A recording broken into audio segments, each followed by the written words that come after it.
I call to the stage Cedric Sabbah, Director of Emerging Technologies, Office of the Deputy Attorney General. Cedric.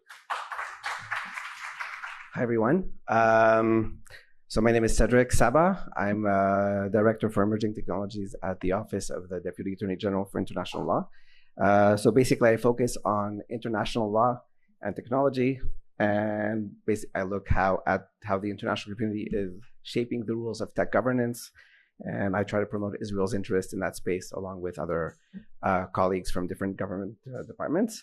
Just one disclaimer, what I'll say is informed by my work at the ministry, but I'll be expressing my own views, not necessarily those of the Ministry of Justice or the government as a whole.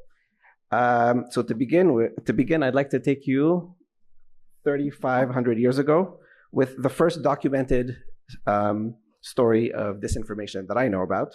In the Bible, in the book of Numbers, Bimidbar, there's a very tragic story, which synagogues all over the world will be reading just this coming Shabbat.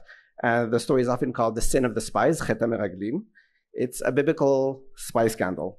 So imagine the Jews 3,500 years ago. They've gone out of Egypt through divine miracles, and they've been roaming the desert for a year on the way to the promised land. They're tired, they're anxious, and now finally they're at the doorstep of the land of their ancestors to which they were promised to return. So 12 individuals are selected, one from each tribe, and they're tasked with entering the land and gathering intelligence. How many of the cities are fortified, the strength of its armies, the quality of its produce. And they return after 40 days, and they come back with a report. This is what it looks like. You don't have to read everything. TLDR, the report was bleak. 10 out of the 12 spies start with a grain of truth. They talk about how great the produce is, and they even brought back some large fruits. That's the picture you can see over there.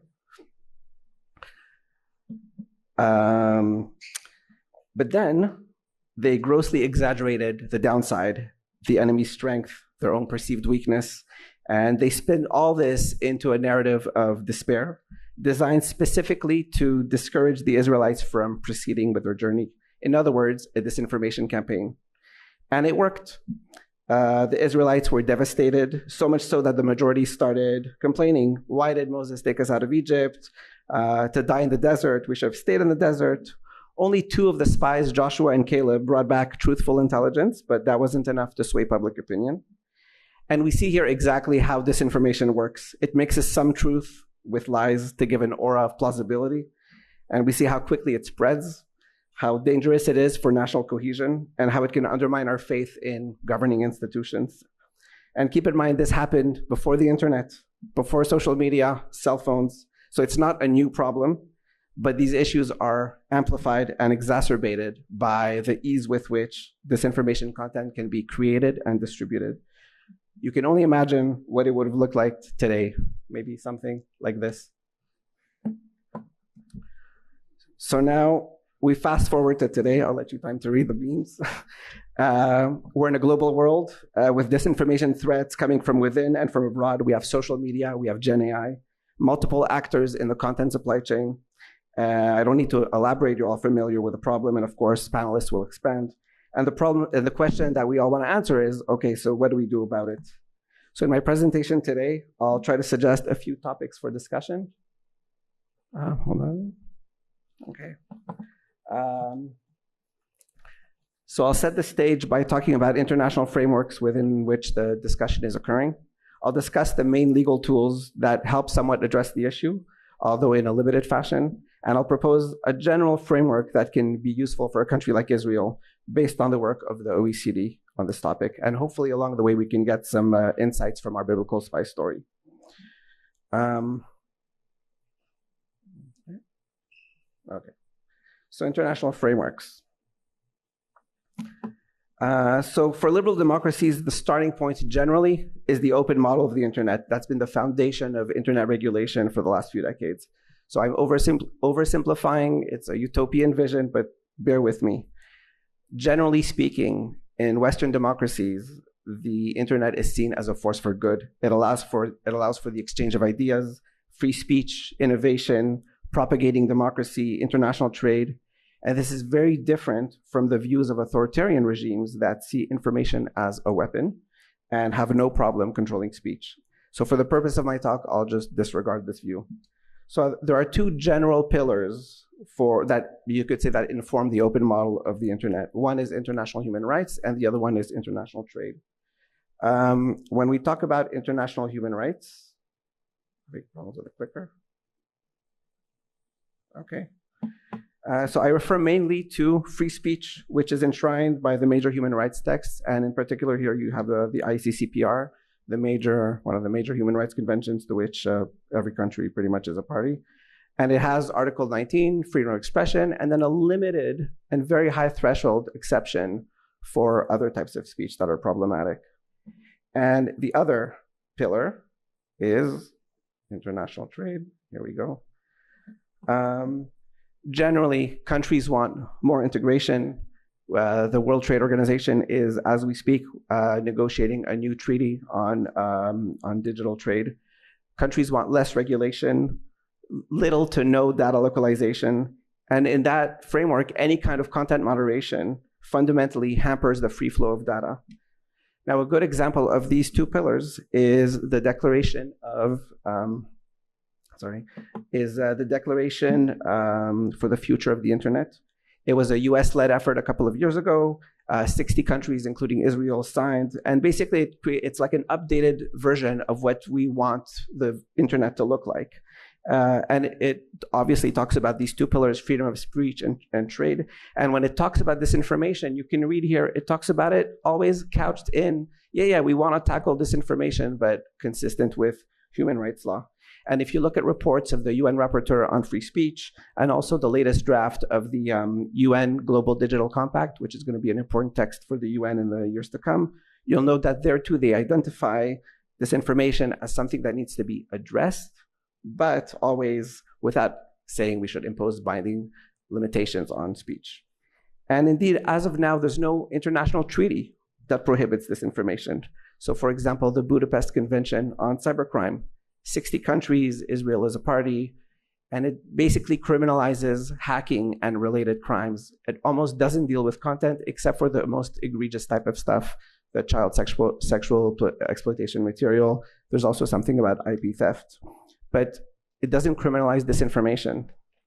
At the UN, Russia has pushed for a treaty, a new cybercrime treaty, and at the beginning, the text that they had included wording that would criminalize things like incitement to terrorism, and that didn't go with liberal democracies. So right now, it's not in the text. The negotiations for the final round are continuing at the end of July, so we'll see where that goes. And the last example is at the Council of Europe. It's recently adopted, finalized, you could say, a treaty on artificial intelligence. Israel was part of the negotiations as an observer state. This treaty isn't in force yet. Hopefully, Israel will be in a position to sign it and one day ratify it, but no promises. And the treaty contains a provision on transparency and detection. It's certainly inspired by the EU AI Act, but it's very general. And again, it doesn't mandate countries from doing something about this information specifically.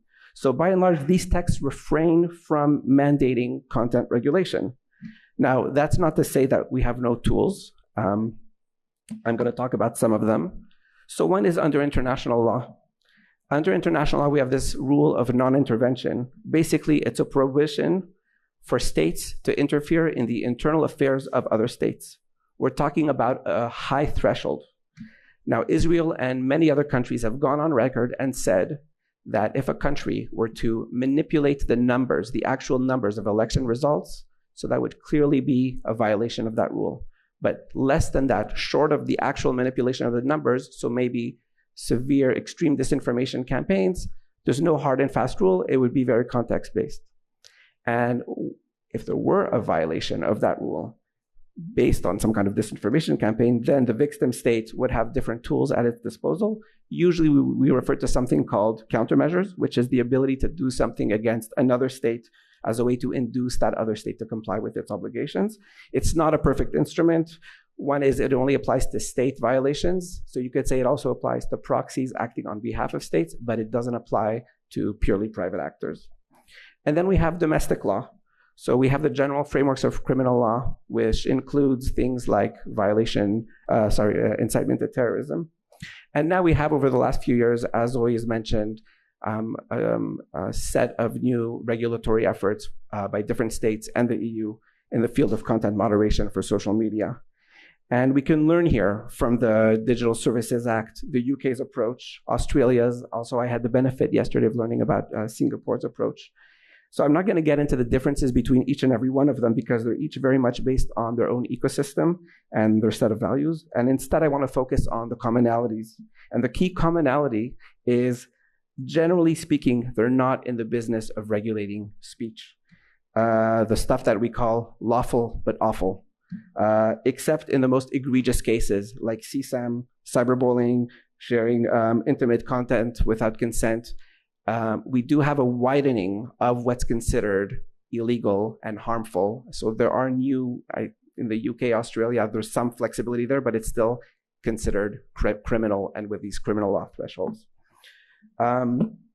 So there are different sensitivities between countries as to what kind of speech is absolutely off limits, but the gist of it is that political speech and therefore disinformation of the type that we're talking about today is not regulated.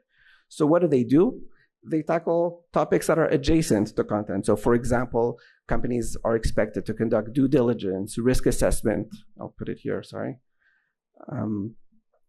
to adopt content moderation policies, to implement these policies, to be transparent about those policies, and of course, take down requirements within specific time frames. So what do we do in Israel?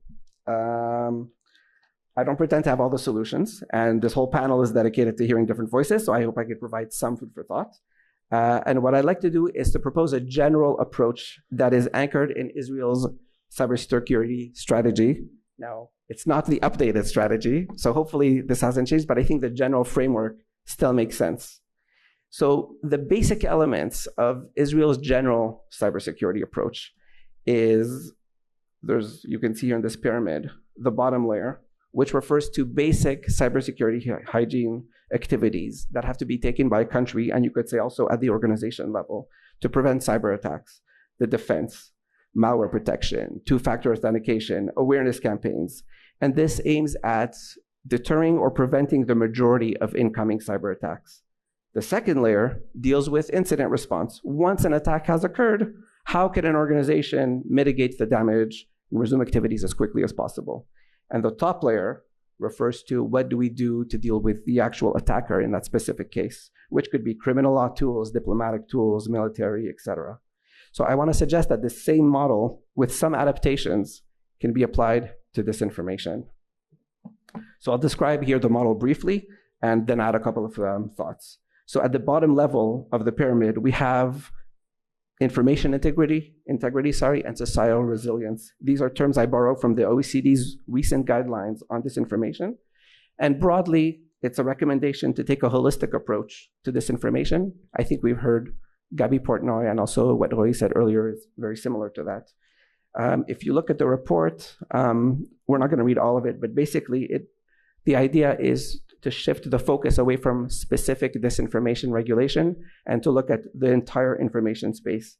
So it's the package of things that a country can do so that disinformation, like malware, simply doesn't make it past the initial defense lines through technological means, through digital literacy and awareness, through trusted news sources, and also fostering public trust in governing institutions.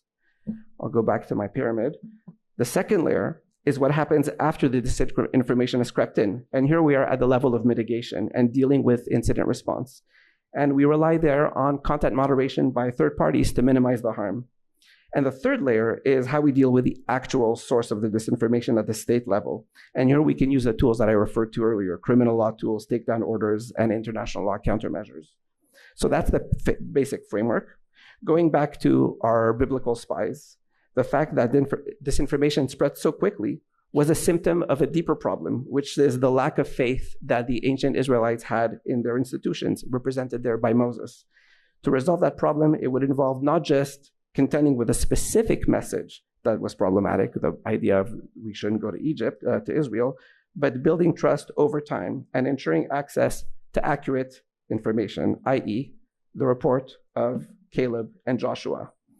So For this bottom layer, this requires a long-term approach. There are no quick fixes, but I think it's foundational. Having a strong foundation of information integrity will take pressure off the upper layers, and that way we as a society don't have to be so reliant on third parties to moderate their content for us.